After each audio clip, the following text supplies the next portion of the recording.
Hey guys, James, owner of BTX, and this is a question we always get asked. Do I need to stretch?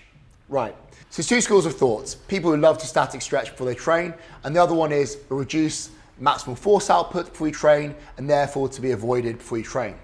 So actually, both of them are right. There's a guy called Dr. Andy Galpin, who's one of the top trainers in the world, and he explains why you should static stretch before you train.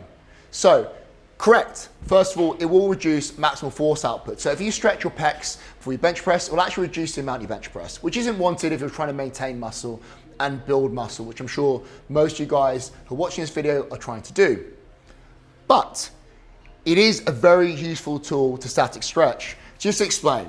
So say we're gonna warm up for a back squat.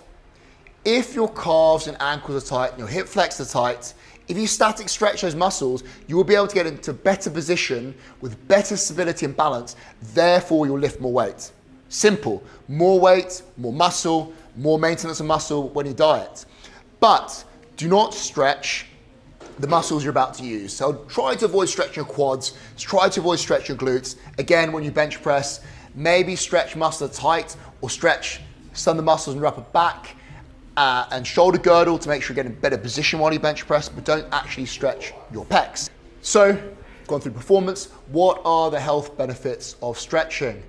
Well, it's been shown to increase longevity. One of the worst things you can do to age, or actually happens if you don't stretch when you age, you reduce your mobility.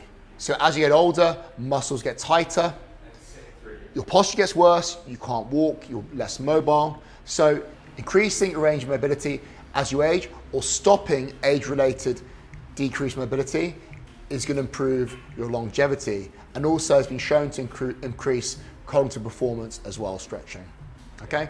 But even more so, it will shock you. There's been studies done that shows stretching reduces your risk of some types of cancer, in particular breast cancer. Crazy, right? And you think it's going to be one of these nonsense studies. Dr. Helen Langevin is a medical doctor and is one of the directors of the Institute of Health in the US. So this isn't some sort of hocus pocus. She did a study on mouse models and breast cancer. So what they do in mice is they induce breast cancer by chemicals. They all produce tumors on the breast tissue. And what they would do is actually have one group of mice that wouldn't stretch and one group of mice that you would stretch. The reason I'm laughing is you actually can stretch mice. There's a way to do it. I won't go through it. Basically what you do is you put them up against the cage and you stretch their spine. It doesn't harm the mice at all. And what would happen is, so that would be the group that stretches. What was found was the group that stretched had a 52% reduction in tumor volume in their breast tissue. So absolutely incredible. Admittedly, this is in animal models, so some people say they're little value, but it definitely is promising. And as you can see from all the previous stuff we've gone through, definitely stretching does have a benefit. Next, you ask, what are the best protocols for stretching? What's the best? Static stretching, PNF stretching, ballistic stretching.